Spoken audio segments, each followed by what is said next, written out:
All right, bear with me. Give me a few moments to talk about this really interesting topic that has been spiraling the NBA world over the past couple of days. Now, listen, if you're new to this channel that has recently been exploding in subscribers and viewership and all that good stuff, I haven't talked a lot of NBA yet, but that is coming. Once the NFL season is over, I'll get into free agency, I'll get into the draft, but I'm also going to talk some NBA. Those are my two top things. I've got a lot of cred in that space where, I've done that on TikTok before, or I do cover the I do cover the Phoenix Suns for the Locked On Podcast Network. You can catch all of my Phoenix Suns opinion centric over there with my guy Brendan Clean of Awful Announcing, but I want to take a couple of minutes to talk about the NBA ratings decline and what is it to blame, right? There is a superiority right now between the casual fan and the, high and mighty, big-time NBA fan, knows every analytics, the NBA nerd that tells you exactly what works and what doesn't work. We call them NBA purists, like the MLB had the MLB purists. I don't know exactly what the issue is with the NBA and why the ratings are down.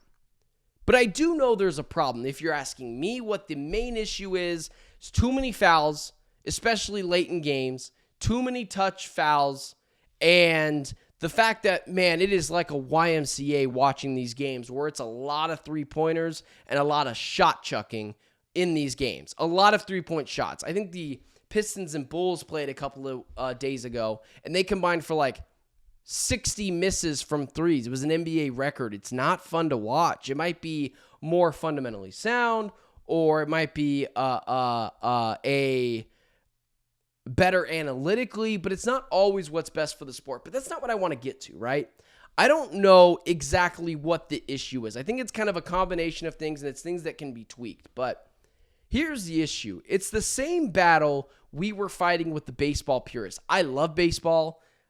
I don't think I'll ever talk baseball on this show because I am more of a casual than I am an expert on the sport. I love the Diamondbacks. I go to a bunch of Diamondback games, but I don't really have a strong opinion. So it was very easy for me to get rid of the shift, or I like the idea of the golden bat. I just think it's fun, or the pitch clock. None of that stuff bothered me. I was okay with all of it, and I'm still okay with doing it. Now, I think the biggest thing with baseball is, man, cut down on your games, but I don't think that will ever happen.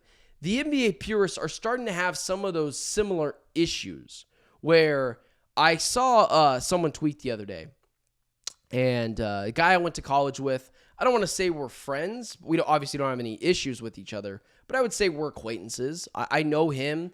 He knows me. We've had a couple of conversations, but this was before he really hit it big with his show Nerd Session, that being one Logan Camden. He does really good work with another guy I know, Carson Brabber, over at the Volume Sports. And Logan tweeted, "I'm so basically sick and tired of the conversation that there's something wrong with the NBA and the NBA is not broken. The NBA is this, the NBA is that. The people are the people are the problem. The problem is not the product." Basically saying the game has never been better. If you think that the game is not fun to watch or there's an issue with it, that's a you issue. That's basically what he was saying. And I quote tweeted it saying, kind of basically he was pointing at the casuals saying, this is not for you. I believe he said specifically, which was, anyone that knows basketball or loves the sport knows there's nothing wrong with it. That's the issue with baseball.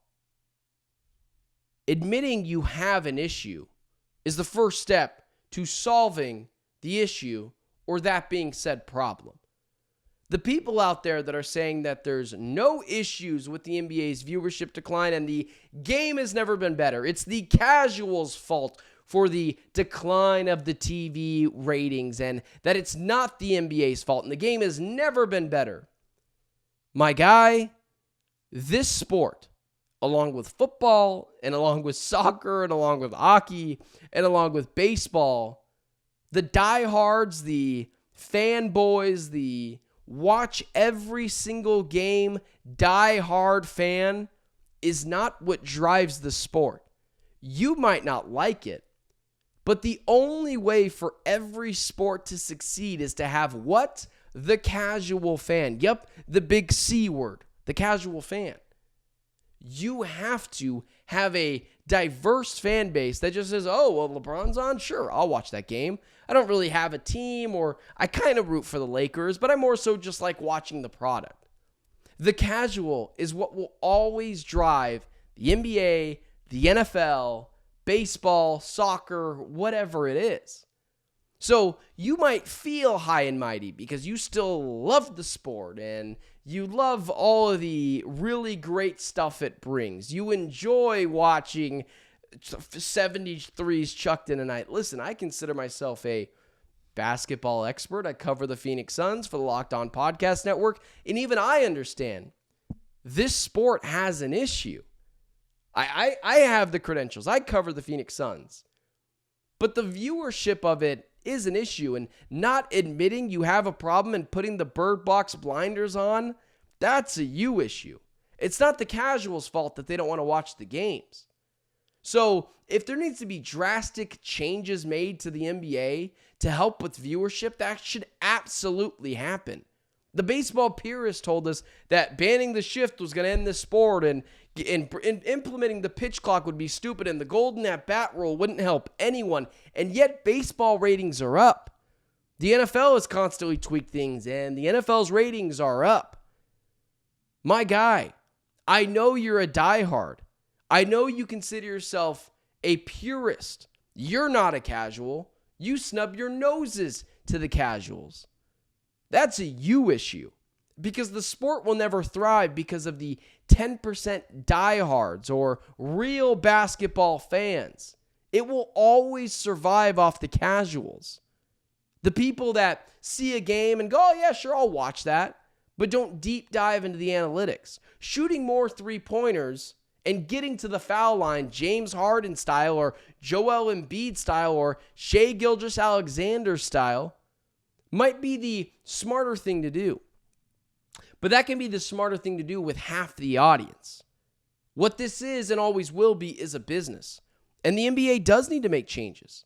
And you can snub your nose at the casuals who don't like to watch a YMCA three-point contest every time they step into the arena. But those are the people that are driving the sport, not the 10% of real basketball fans or the hardcore fans. I hate to break it to you, but you're just not that important. The NBA will change and you'll still watch it. The NBA, if it doesn't change, people, we have proof, are not watching it. So you can say there's no problem with the NBA or it's the casuals' fault, but my guy, I hate to break it to you. You're part of the problem. The NBA purists who won't change. It's the company that sees it's dying but won't downsize, but won't make drastic changes. That's what the NBA needs to do. And it's not the casuals' fault. It's you for not recognizing there's a problem. And just putting on the bird box blinders and saying that that's not what's happening. That's not the issue. The clear, obvious issue is ratings are down and the NBA needs to make changes. And it's not just the ratings are down this year. They've been consistently declining for years. And if you don't see that there's an issue, my guy, that's a you problem. That ain't a casual problem. And that's where I stand on the NBA ratings talk. And there will be more NBA talk coming later on into the year. While we still have football, that'll be the forefront of everything. But if you want more basketball thoughts, opinions, big Phoenix Suns fan, I cover the Phoenix Suns for the Locked On Podcast Network. You can check out everything on that YouTube channel as well. But that's where I stand on the NBA matters.